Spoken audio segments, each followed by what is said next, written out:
On the air from coast to coast, Mark Daniels, Artist Spotlight.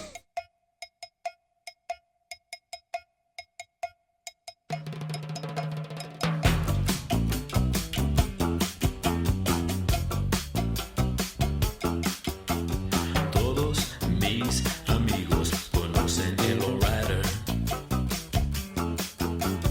Lowrider maneja poco despacito.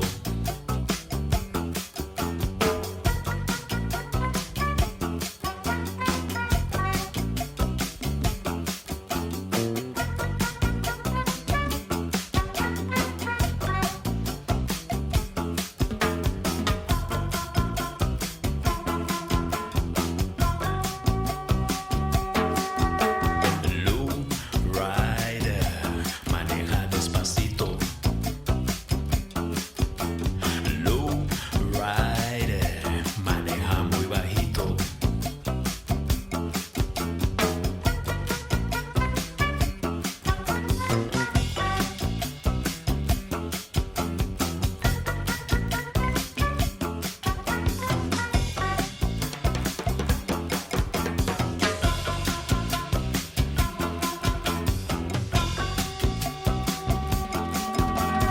Lowrider conoce muchas calles. Lowrider, tú lo debes conocer, yeah.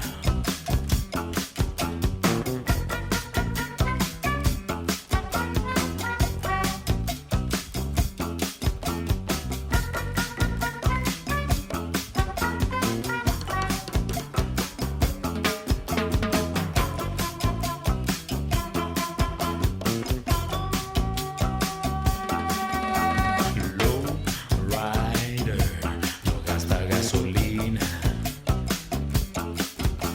Lowrider, él lo maneja rapidito.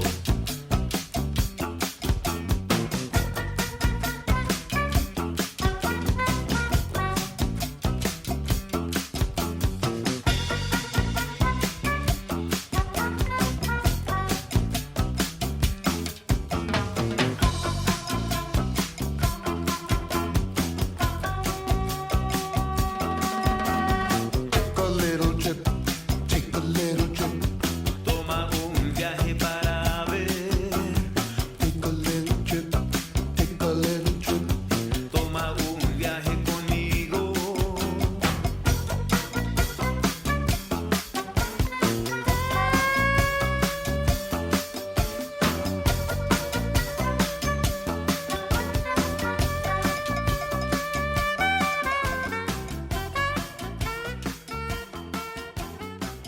Well, it gives me great pleasure to introduce you to Debbie Sanchez, who is also known as the Queen of the Lowriders. And Debbie, it's such a pleasure to talk with you today. How are you? Good. How are you? I'm glad that you invited me to be a guest, and I thank you for that. Oh, my pleasure. You know, one of the things about Artist Spotlight is we like to spotlight artists, entertainers, people that are entrepreneurs, people that are making a difference in the world. And that's why I feel that your story, your vision, especially as it pertains to something that I feel is truly a part of not just music, but Americana itself. And that's the Lowriders. And Debbie, as I understand it, you yourself have been dubbed the Queen of the Lowriders, which I think Yeah. is amazing. And the reason why I'm really looking forward to this interview with you today is because I myself have seen many movies where you have lowriders that are featured in the actual movie. And there's such a sense of romanticism and just a true sense of nostalgia and hmm culture ingrained in the lowriders. But I'm really looking forward to this interview because you are someone that's actually working so hard to bring the story of the lowriders, which is so rarely told, hmm to public awareness. And so I'm really excited to talk to you about all of your upcoming projects. But before I do that, Debbie, I want you to take me back. And when was the moment that made you feel like, you know what, this is the type of thing that you had a passion for and to get you involved in this culture, in this community? Well, I've always known about lowriders growing up because it's part of the Mexican culture. And life happened. Got married, had children, got divorced, um, continued to raise my children, and they grew up knowing that this was what I envisioned to be a part of. One guy came back from Texas, and he had brought a lowrider back, and I fell in love at that point because I got to be involved from that point on. And I involved myself, and I've been in the culture for 30 years now, and I wouldn't change a thing at all. And I did not give myself Queen of the Lowriders. There's a story behind that as well. Um, this lady was working for a radio station, and she was doing a piece on rolling canvases. And she went to one of my friends, and he's not a lowrider, but he's always been involved in the lowrider culture. He does the blessing of the lowriders every year. He founded it. She was talking to him about the lowriders, and she said, "Where is the women?" And he said, "There's only one." And he goes, "It's Debbie Sanchez. She's the queen." And hence, that's how Queen of the Lowriders came to be. Still is such an honor to be dubbed that. And as I understand it, as you're sharing, there wasn't a lot of women that were really involved in the lowrider community, if I'm understanding correctly. Usually, you'll see, Right. women along for the ride, but it's always Yes. primarily the men that are driving, the men that are putting their hearts and souls into making these beautiful automobiles, and they're investing their time and money and effort into it. Very rarely have I heard a story of a woman that's so passionate about it that, she herself does the same thing. So let me ask you, with your experience, is there a lot of women as of right now that are involved in the lowrider community? Do you see it growing, as far as an interest from a woman's perspective? Kind of. It's not, women are across the country are stepping into the forefront of it, but it's very, very, it's not as a man doing it. Men just jump in and do it, but women are a little bit laid back on it. I don't know why. In the state of Michigan, there's only three women that operate and own lowriders. That's me, my daughter, and another girl, April. That's it. There is no women. And when I first started, I was literally the only one that was involved in the lowrider community. So gained a couple people over the years, but it's very laid back, and women just don't do it. One of my friends, lowrider brothers, his wife has a car, and she will not bring it out. And I told her, I said, "Why not?" And she just doesn't do it.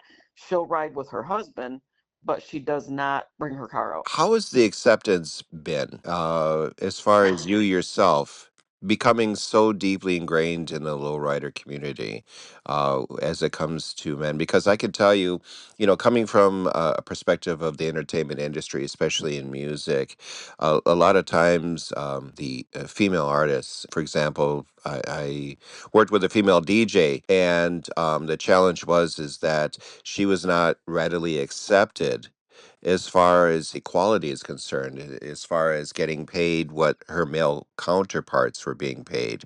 Mhm. You yourself, did you find, once you're really in the community, did you find acceptance? How has the acceptance been because of the fact that you're a female becoming so deeply involved in the culture? Did you find mass acceptance? Did the community embrace you? How was your experience with that over the years?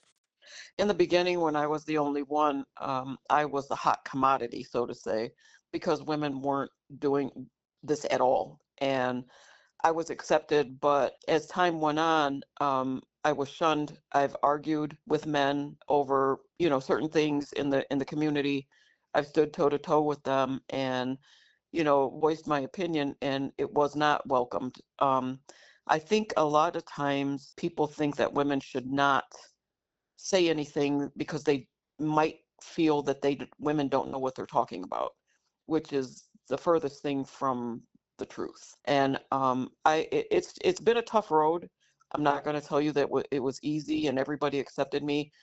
I've had run-ins with men in the lowrider community countless times. Just in August, no, not in August. In 2019, we were at the Autorama, and I had a run-in with one of the guys. It was over his club being in an event that I was hosting, and he didn't even have a car there. And we got into it, and we've got it documented on film. And because we were filming there, and it's there, and this is how women are treated, and it doesn't have to be like that. I think if the men would just let us do what we do and help when they need to help, or just stand back and let us be a part of the community, I think it would be great if they would just back off. And that's an important point because I think for female entrepreneurs in any industry, be it music, the lowrider community, or any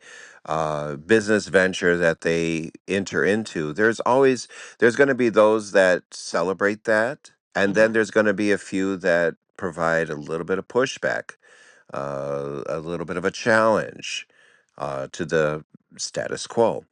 Hmm. And how do you yourself deal with that? How do you inspire yourself to say, you know what, I'm going to keep moving forward. This is what I'm passionate about. This is what I enjoy. How do you overcome those moments when your involvement is questioned and people are saying, you know what, I see that you organized this event, but I'm not feeling it, and I'm gonna challenge that and give you pushback. What's your inspiration to keep pushing forward in the culture and to get the word out? The way that I feel about this is they did not reach out to them, to whoever has challenged me. They reached out to me. And until they reach out to them, then they have no standing as far as I'm concerned. What they're not understanding is that men lowriders are common, women are not. And they will never have that originality because they're men. And I think that if they would just embrace, people would just embrace things and say, okay, she got this event going, I'm going to be a part of it, and just do it and don't say anything. I think it would be a good thing. But there's always opposition. And sometimes people, the men, talk and they say things behind someone's back. It's been said about me quite a few times by people that don't know me. They talk behind my back. Well, where's her car? My car is taken apart right now. I don't have the funds to put it back together, but it will come. And I do have the car, and because they don't see it, but they will not say it to my face. This is the thing. They talk behind your back, but they won't say it. And this is what destroys the culture. Instead of everybody getting along, you've got a couple here and there, a couple men that are running their mouth and they talk, and they need to stop because we all do the same thing. This is the beauty of this. There's nobody, I'll say it like this, there's no number one spot in the lowrider community. We all do the same thing. The cars move with hydraulics because of the hydraulic systems. One car might be nicer than the other, but that doesn't make you number one. There is no number one spot. And until these men realize that the number one spot that they're trying to accomplish is fiction, and they need to just enjoy what we do and be a part of it and be happy. When you mentioned that, a car needs to be repaired and so forth, I'm guessing that it's not cheap. How much No. how much money have you yourself or have others shared with you? How much money does it take to actually create a lowrider? I mean, I'm under the impression that it's a significant investment, isn't it? Yes, my car, I found it online and I bought it and had it shipped here. I only paid, and it came with the hydraulics, but it was in not good shape when I got it. The interior had to be redone. The paint job. I'm about 20,000 into her right now, and she's not done yet. And my daughter, in her car, she's got about 80,000 invested, and she could still do more to her car. And there's a couple guys that have over 100,000 invested in these cars. And this guy told me one time that he was kind of making fun of the lowriders. And I told him, he says, well, okay, you're in your lowrider and you're at a light and a Bentley pulls up next to you. I said, okay. And he said, a Bentley pulls up next to you. I said, okay. He said, you're not impressed? I said, no. First of all, that's not my Bentley, and good for him. I'm glad that he can afford that. But when I start hitting the switches, if I'm at a light next to the Bentley, like you say, and I start hitting the switches, moving the car up and down, who do you think people are going to look at? Do you think they're going to look at the Bentley or they're going to look at my car? Okay. Okay. I always have to be on the defensive with that because there is criticism from people that don't know. But I seem to handle it. And I don't use vulgarity and swear words to get my point across. You can do it easily with just being smart and saying the right things. The other thing is that with everything that you're sharing and the passion that you have for the lowrider community and just the overall story of lowriders in general and the history, I understand that you're actually in the process of creating a documentary. Can you speak more on that and your vision for this documentary, Yes. and what you're trying to achieve with it? Thank you. I would be glad to. The documentary, there's a long story behind how this came to be. In the beginning, I started out with that I was going to write a book because of my story and the length of years that I've been involved.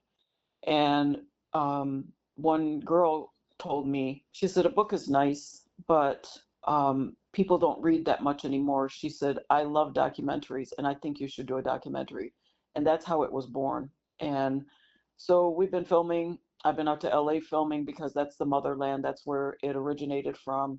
And I've been out to Las Vegas filming. I've been to Ohio. I've been everywhere filming and have we've got a lot of footage, but we're still not done with it because of the weather here in Michigan. You know, it's not nice all year long. So in October, the lowriders go dormant. So I only have a certain amount of months to get the footage that I need to get. Now we want to create a docu-series from it instead of putting the documentary out. I've discussed it with my producer and he's on board. And this way we can put it together, an episode together, and then we can keep adding to that, episode 2, episode 3, whatever. And that's going to take a lot more work, but I think it'll be worth it in the end. And I had a lady ask me one time, what do you want your film to do? I said, I want my film to literally open the door to the lowrider community so people will know who we are and know why we do what we do. And it's going to be like, instead of like one whole documentary, it's going to be like a series or. Yeah, that's what we decided. My producer, Ron, and I, we decided that because of the content, we can create better instead of just one maybe film that might get attention and might not. Whereas a docu-series would keep you in suspense till the next episode type thing. And I think that would resonate better because it would keep people interested instead of just one film maybe an hour long and people lose interest in that hour. That's true. I've seen a lot of documentaries on Netflix, and that's what they do now. They're doing a series. You Yeah, know. that's what I talked to him about it, and he said, yeah, we can do that, so I wasn't sure how he was going to accept it when I presented it to him, Hmm. but he said, yeah, we can do it. And I said, okay, thank you. I didn't have to give him a sob story or nothing to try to convince him to do it my way. But he's pretty easygoing, my producer Ron, and he's been filming for over 20 years, and his work is very good. And I'm satisfied with working with him. The same vision for the film that I do. Yeah. We want to get it out there, and we want to open the door so that people will know who we are. And the lowrider community is very elite, but it's also very private, and not too Uh, many people can penetrate it because they don't know. The lowriders won't let just anybody in. because they get ridiculed. They've been dubbed as gangbangers and drug dealers, and that's not the case. We take our children to car shows, and we're very family oriented. And I just did an event. I hosted an event last year, and one of the television news reporters said to me, "Well, these cars are really expensive. How do you pay for them?" I said, "We're all drug dealers." And he looked at me, and I said, "Isn't that what you think?" And he said, "I don't know." And I said, "Well, we're not, but if that's what you think, you can think it." And he said, "No," he says, that they're beautiful cars. I said, "We have jobs. People have jobs. We work to earn the money to keep these cars up." And he said, "Okay, but this is the mentality because people don't know. And this is why I want to bring this series out and educate people so that they will know." And I tell women all the time, you don't have to do what I do. Just know that you can do anything that you want to do. So take me back. I mean, the history. You brought up a good point. For someone like myself, that is not truly aware of the true origins of the lowriders and why it resonated, within a culture and became a representation of a culture.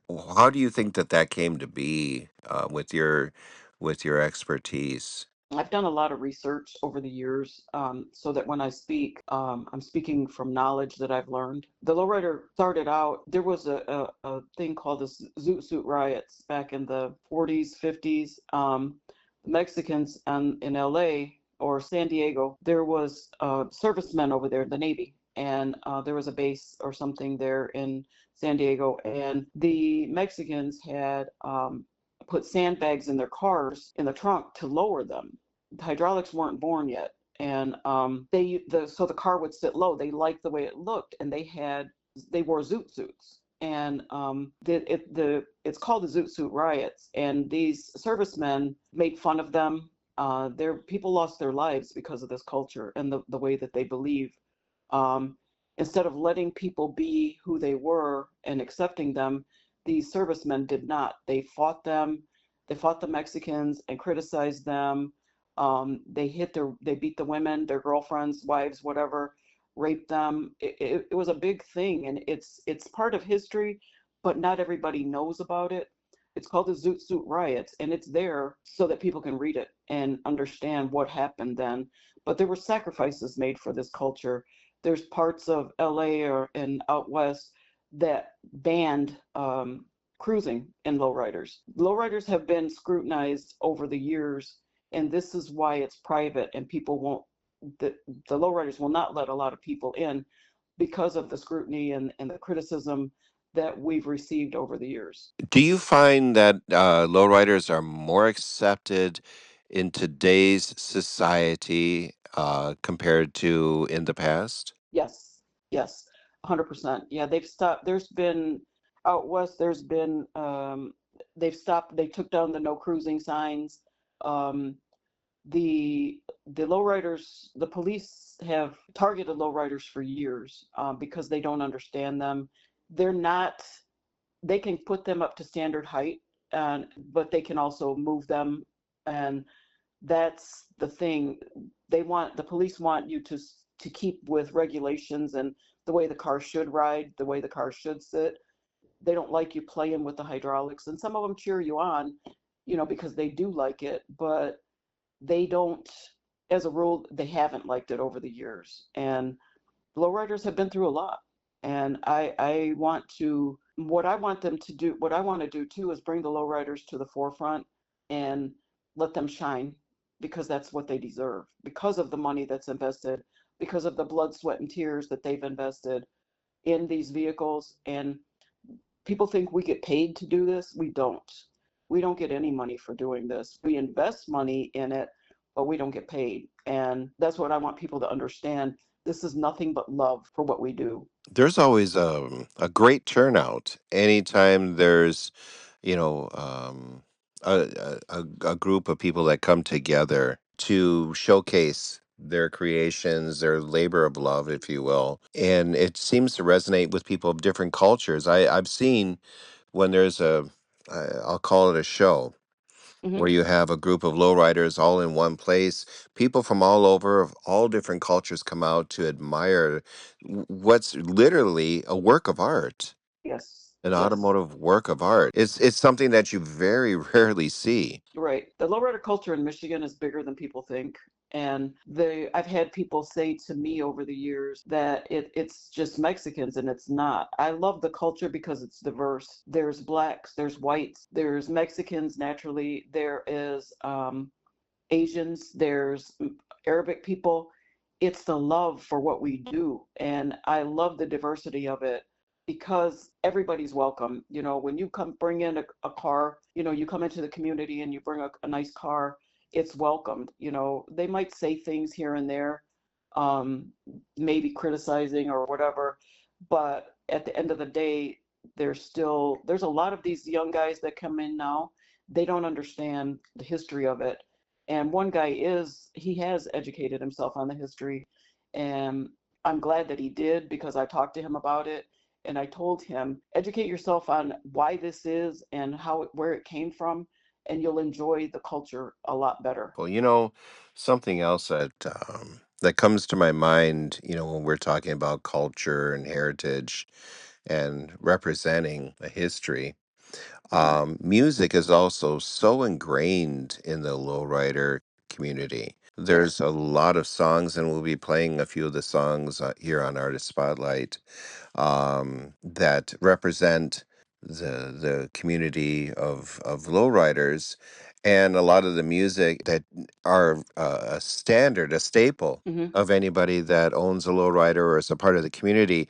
But for you, when you did your research, how important, even going way back to the very beginning, where you had conflict with as you mentioned, with the Zoot Suit Hmm. conflict, was music even back then an important part of representing what they believed in? Because I know it seems to be so much a part of the community today. But how important is music to Music the culture? we have our own way of music in the lowrider culture. I'm calling it a culture because that's what it is. It's we listen to there's a lot of rappers that have come up over the years and just focused on making music for the lowrider community, which is great because it talks about hitting switches, and it talks about late night rides. They talk about late nights in the garage getting the car ready for a show the next day.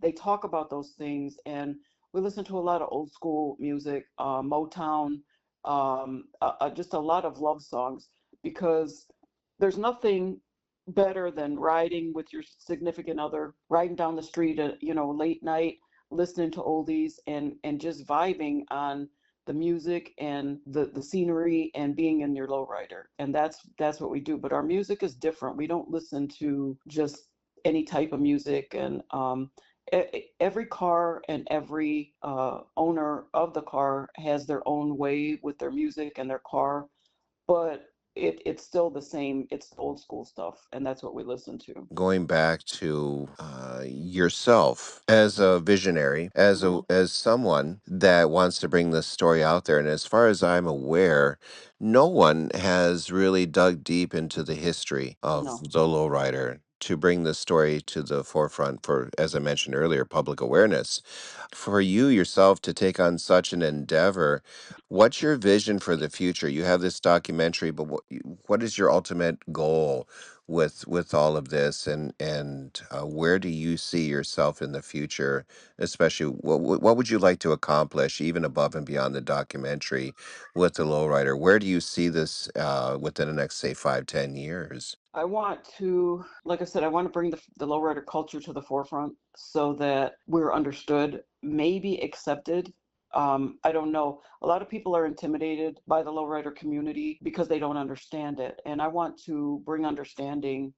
I tell people all the time, I'm going to ride till I die. And there's a lot of lowriders across the country that are in their 70s, 80s, and they're still low riding. They still have a car and they get out and they drive it.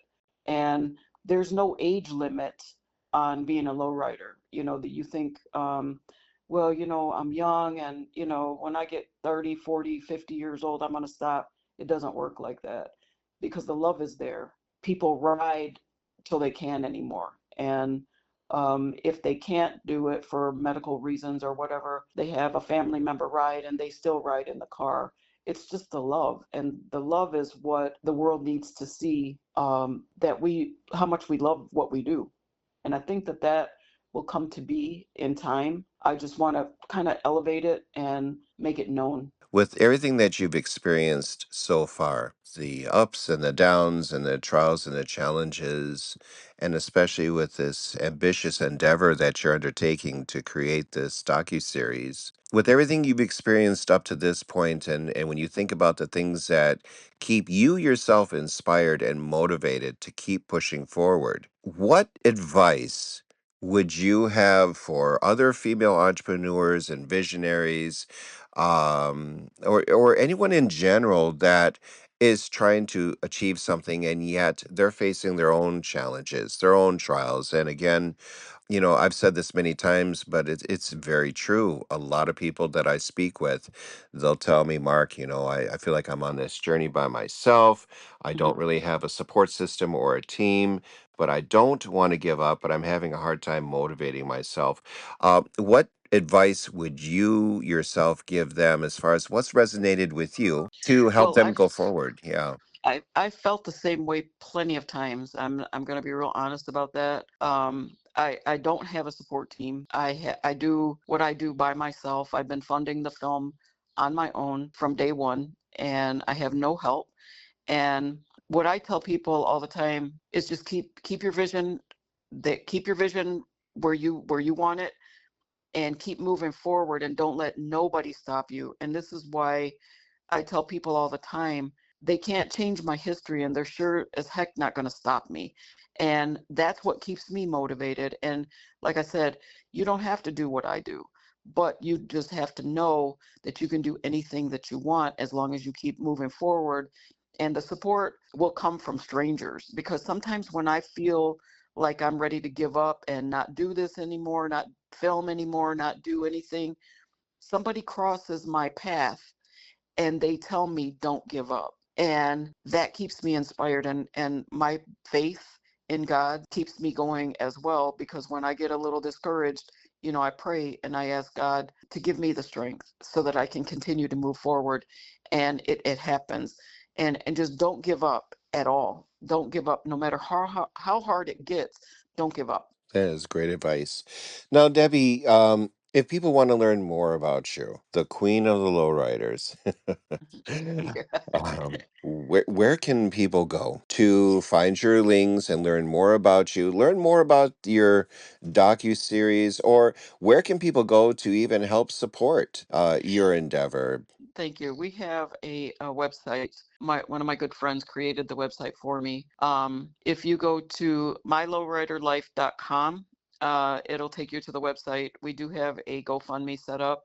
You can scan the QR code and make a donation through there. We've applied for grants. We can't get any funding at all. And it's sad, because there's people that have funding, that get funding for frivolous endeavors. And this might not, to me, it's not frivolous. My endeavor is not frivolous at all. And maybe theirs isn't to them as well. But it's just funny how these people will get money and I can't. And it's sad, because I'm trying to do something wholesome and educational, and we don't get help at all. And it's very difficult. That's why want to give up sometimes, because of no help. And I just keep my faith and I keep moving forward. And as difficult as it gets, there's some nights I don't sleep because I sit up trying to figure things out, and it's not easy. And I hope one day that I'll look back at all this and have a good laugh and say how crazy it was, and look where I am now. I want to be known for this. This is just the first endeavor with the Lowriders. I want to continue on making stuff to highlight the Lowriders, and I've done a lot. My resume is very, very long, and of the things that I've done over the years to highlight the Lowriders and get it out there, and it's working, but it's not. I mean, because it's not frivolous and it's not ridiculous. And I think if it was, they would have more interest in it. And Mm, that's very sad. yeah. Has there been a moment or something that someone has said to you when you were feeling kind of down? And Hmm. maybe you went to an event and somebody approached you and said something. Did you ever have a moment like that, or an experience in general that lifted you up to give you the strength to keep moving forward? And if so, do you recall what that moment was when you said, "No, I need to keep going. There, I'm really on a mission, and now I know why." Yes, I do. There's a couple of instances where I've been at a show. People come up to me and they start a conversation. And it just happened a couple weeks ago. I was at a show, and this guy, I was standing by a car, and not my daughter's car, somebody else's car, and he walked up and he asked me if that was my car, and I said no. And he said, I follow this lady on YouTube, and she has um, she has a lowrider, and I said, well, I have a YouTube channel. And I said, it's called Queen of the Lowriders. And he said, oh my God, it's you. It's you. He says, I follow you. He said, I love what you do. That things like that. People are starting to recognize me when I'm out, and they are coming up to me and talking to me and keep going, keep doing what you're doing. That's what keeps me motivated. And that, getting back to the how people can find me, we do have two trailers on YouTube. On YouTube, it's called Queen of the Lowriders, Debbie Sanchez. Um, my name is affiliated with the channel. You can see that the trailers, and you can see if you click on my profile picture, there are I do interviews with the lowriders, and there is some live feeds. You know, when I'm at a show, I put those on the channel as well, so you can see that. Oh, wonderful, wonderful. Now I gotta ask you, what is your when you and your daughter are riding in her car and so forth, because I've seen you both out and about. What's your favorite song to listen to that resonates with you? Is there one or two songs? And if so, what are those songs that resonate with you that just puts you in that zone? Her taste in music is different than mine, and Okay. and so I don't really pay attention to her music when we're writing, because some of it's okay, but it's just way different than what I listen to. And Hmm. but she listens to, like I said, every person listens to the music their own way in their car. She listens to a lot of hip hop, and but it's not the music I listen to is a lot of West Coast, because it talks about the lowriders. Here in Michigan and in the Midwest and the East Coast, there aren't a lot of rappers that talk about lowriders, and that's an uncharted territory. But again, it comes from them not knowing the culture, and I think if they would learn the culture, they would be able to create a song for the lowriders. Out west, the rappers are creating all kinds of music for the lowriders, Hmm. but here, no. In the Midwest and the East Coast, no, and they don't. And I think if they would take a little bit of time and research the culture, they would find that they have an inspiration to make the music. Is there a particular song that's your go-to song whenever you're in a lowrider? That's your favorite song to listen to? That one's a difficult one, because it's just You can give me a there's couple, because I can never. If someone asks me what's my favorite song, I could never say because I've got so many really depending on my mood. But is there a song that's a go-to song, or a couple of them that you always listen to when you're out at a show or just riding around town? a lot of Kid Frost. He's Hmm. back from back in the day. I met him at a show up in Saginaw in 1999. He was there, Hmm. and he sings a lot about lowriders. He always has, and he had a lowrider at one point. I don't know if he still does, but a lot of his songs are good. It's just there's one by I think it's called One Way. It's called Mr. Groove. That's a good song to roll into a car show with, because everybody's just listening to it when you're rolling in, and That's a good song. Oh, fantastic. Yeah, we'll definitely have to play that on this show. Debbie Sanchez, the Queen of the Lowriders. I want to take a moment and thank you so very, very much for taking time to speak with me today. And I'm very, very, very excited to see your docuseries when it comes out. And for me, it's a story that's never been told, No, and it's such a part of Americana. It's a part of our history, and I'm shocked that the story has never been told before. So, I really thank you for taking on this endeavor to bring the story and a culture to life for thank you. those of us that don't know, and to keep it alive and to even help it grow, and you're spearheading that effort. And once again, please share with our listeners where they can find all of your links, where they can go if they would like to support you in your docu-series, and really help this vision come to life. Yeah, I have a lot of I'm out there everywhere on social media. I'm on TikTok, Queen of the Lowriders, Facebook, Debbie Sanchez. We have the YouTube channel, Queen of the Lowriders, Debbie Sanchez. We have what is the other one? TikTok. Gosh, I'm just at a loss here. Oh, on the um, website, yeah. at the website, mylowriderlife.com.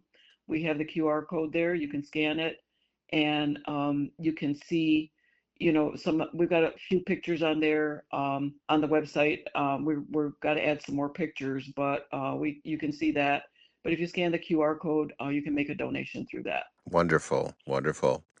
Debbie Sanchez, Queen of the Lowriders, thank you so very much for taking time to speak with me here on Artist Spotlight. It has been a true pleasure to hear your story. Thank And you. again, thank you for your words of advice for other entrepreneurs, other people that have visions and goals. I think your story will definitely resonate with them and give people the inspiration and motivation to make their dreams and goals come true also, despite challenges that come their way. So thank you so much for sharing your story and your vision with us, and we're excited to hear updates as you get closer to making this docu-series a reality, Thank and you. we're really excited for the future for you. So thank you so much for taking time to speak with us today. And I wanted to tell you thank you for having me on. You you and I just met, and you are a wonderful human being, and I'm honored to know you and call you my friend. And I thank you for taking the time to interview me and let me tell some things that needed to be said. And I'm thankful and I'm honored. Well, that's the whole goal of Artist Spotlight, is to give a voice for people that have a story to tell, above and beyond music, above and beyond, just a superficial interview. We love to find out what's really in your heart, what resonates with each person that we speak with, because it's not lost on me that what you have to say and your story, your experience will resonate with other people. And Mhm. again, it's not just about entertainment or music, it's about what can lift up people to be their best versions of themselves in Yes, and whatever part. Yeah. one thing I wanted to say too is I tell people this all the time. If you're ever out and about and you see a lowrider, please feel free to go up and talk to them and talk about their car. They will talk to you. They're private, but they will talk to you and talk about their car, and no problem. Just talk to them, and then you'll understand more and you'll learn something. And there's always room for learning. Absolutely. Absolutely. And I think that's what you've done today. You've educated people on a subject it's a part of our culture, and yet we know so little about it. And that's Hmm. why what you're doing is so, so, so important right now. So, Thank you. thank you so very much. Debbie Sanchez, thank you so very much for being on Artist Spotlight today. I have to say it's a true honor and privilege to speak with you today. Thank you. It was an honor. Thank you. And I appreciate your time. And I love you. Thank you. You're welcome. Please, Mr. Groove, won't you come back home? Won't you come back? Please, won't you come back? you come back? Please won't you come back? Please won't you come back? Please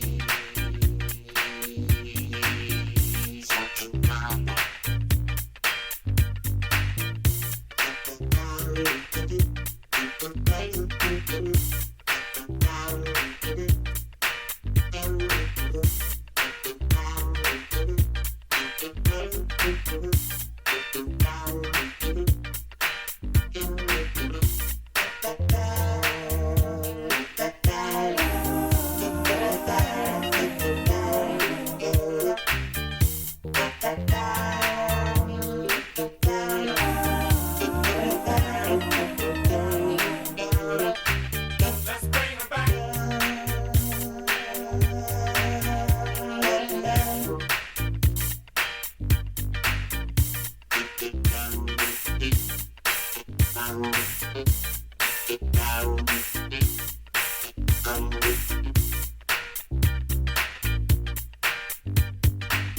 I believe I'm saying, hey, hey, hey!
I believe I'm saying, hey, hey, hey!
showing brown love. It's all brown pride when we dipping in the ride, hitting front and back, plus side to side. Three-wheeling with the back bumper scraping, looking over the shoulder, cause the hood I be hating, but we keep on rolling, slow and low.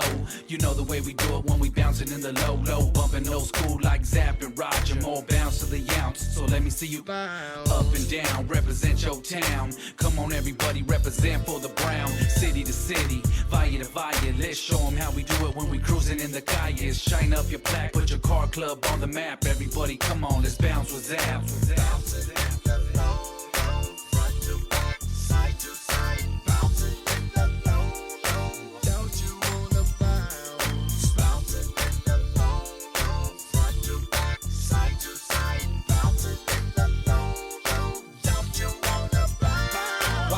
Hear the lift coming straight out the driveway, with the three wheels coming at you sideways. See, it's another sunny day up at Calais, so I'ma ride with my strap and my homies. Cause real gangsters ride deep, they ride low. Cruising through the ghetto when I drive it real slow. Bumping out the trunk with the funk, so you know. Everywhere I go, it's like calling all hoes. But girl, I gotta go, don't slip, I can't wait. You gotta keep it real, cause I don't deal with the fake. A magic chrome spinning with the candy paint, and with bitches in the ride, it's like honey on a pancake. Cause I'ma let it ride low to the flow, and ride it so low that my chrome barely show. That's just how I roll when the firm low ride. And I don't keep it local shit, I keep it worldwide.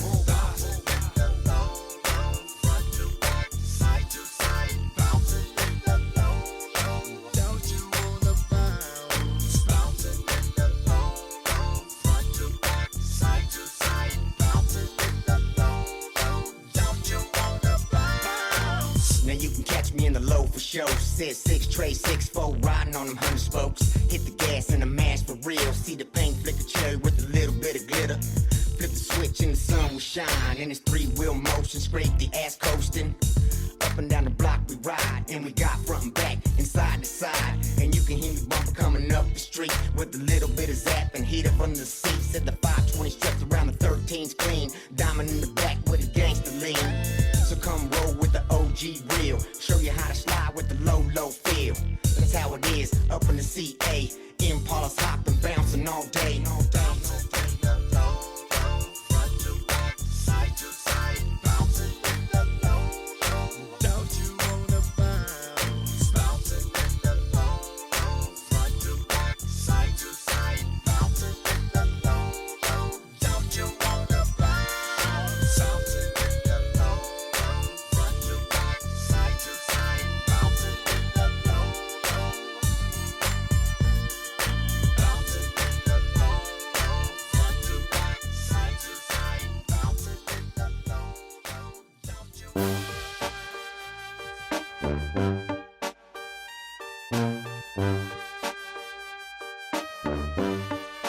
De California.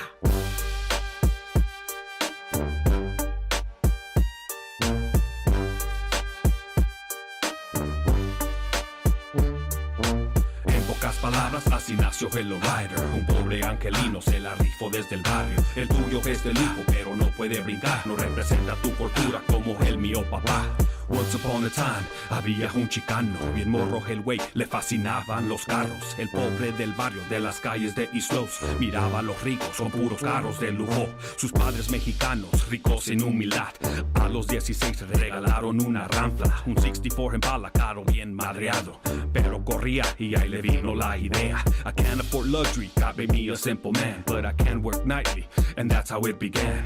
Ellos su suspension solo hizo brincar, le puso hydraulics y hasta al suelo en park. Lo pintó con arte de su sangre azteca, por dentro bien chingón con pinches copas pa' las pedas. Le puso un sonido pa' zumbar some OGs, cruising Whittier Boulevard tirando cruz con los homies. En pocas palabras así nació el Lowrider. Un pobre angelino se la rifó desde el barrio. El tuyo es del hijo pero no puede brincar, no representa tu cultura como el mío papá. En pocas palabras, así nació el Lowrider. Un pobre angelino se la rifó desde el barrio. El tuyo es del hijo, but it can't hit switches. 3-wheel motion, ven despacito for the bitches. De uno hoy son miles, de México a Japón. Nuestra cultura es worldwide, viejón. Lo que comenzó con mexicanos en East Los, de hacerlos brincar, a pitarlos mamalón. Hoy es mundial, Lowriders en 50 states, pero el crédito raza, pa'l Chicano in my state. Si no fuera por mi gente, you wouldn't know Low. So next time thank a Mexican for our culture, bro. Y que viva mi raza, still cruising low and slow. Rapping our culture to the fullest in slow-mo. Nunca se les olvide donde nació el Lowrider. Cuando miren uno hecho a mano by Chicanos. My peeps make it known, we invented something dope. You see them in movies to NFL halftime show. Be proud our LA story, still going viral. Starting with Gypsy Rose to now it's sueño americano. En pocas palabras, así nació el Lowrider. Un pobre angelino se la rifó desde el barrio. El tuyo es de lujo, pero no puede brincar. No representa tu cultura como el mío papá. En pocas palabras, así nació el Lowrider. Un pobre angelino se la rifó desde el barrio. El tuyo es de lujo, but it can't hit switches. Three-wheel motion and despacito for the bitches.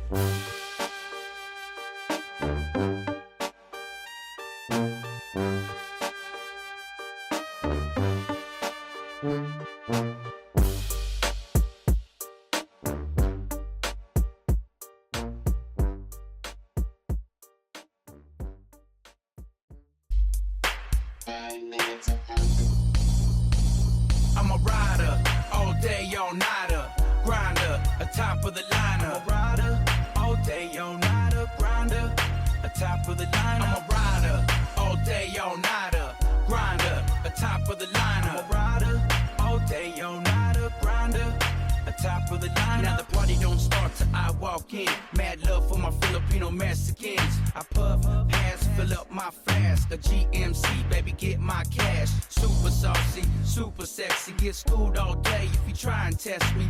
80 filthy, 80 fever. Hit the middle like a wide open slot receiver. Bound by crest, C-L to the S. Run with the best, hold it for the West. Reinstated, about to reinvade it. Deluxe and T-Dre from way back in the days. In 125 in Orlando rocking. Chariot knocking, hi-hat talking. Trying to stay true to what I'm meant to do.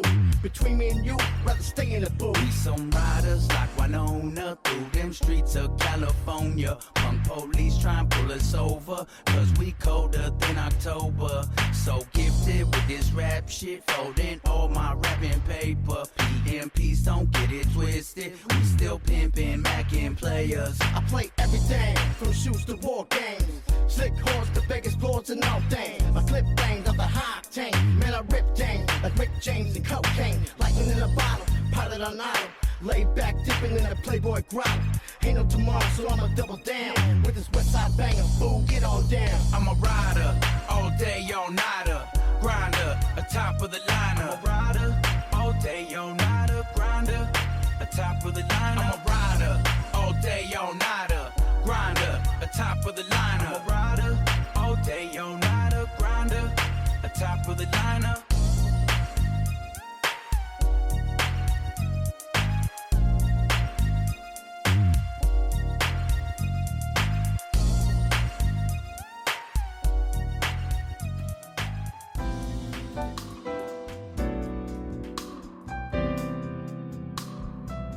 You've been listening to Artist Spotlight, and I'm your host, Mark Daniels. I want to once again thank my special guest, Debbie Sanchez, the Queen of the Lowriders, for joining me on the show tonight. Now, next week I'll have Aki Star of Malo and Spanish Fly on the show. Aki Star is known for songs such as Suavecito, Treasure of My Heart, and many, many more. Now, Aki Star will also be performing many old school and classic freestyle songs live at Candela in Detroit on Friday, August 8th. Doors open at 7 p.m. with a special Lowrider showcase, with the concert beginning at 9 p.m. So come out, and you can also meet Debbie Sanchez, the Queen of the Lowriders, at this very special event and concert performance by Aki Star.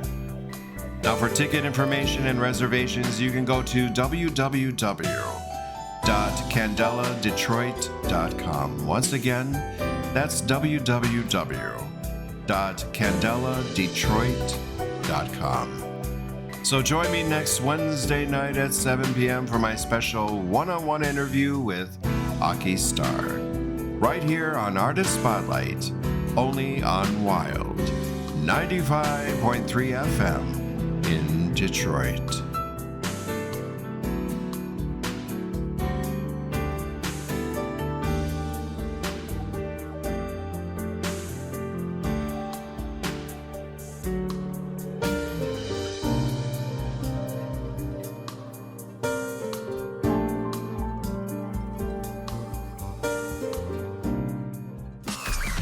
the air from coast to coast. Mark Daniels, Artist Spotlight.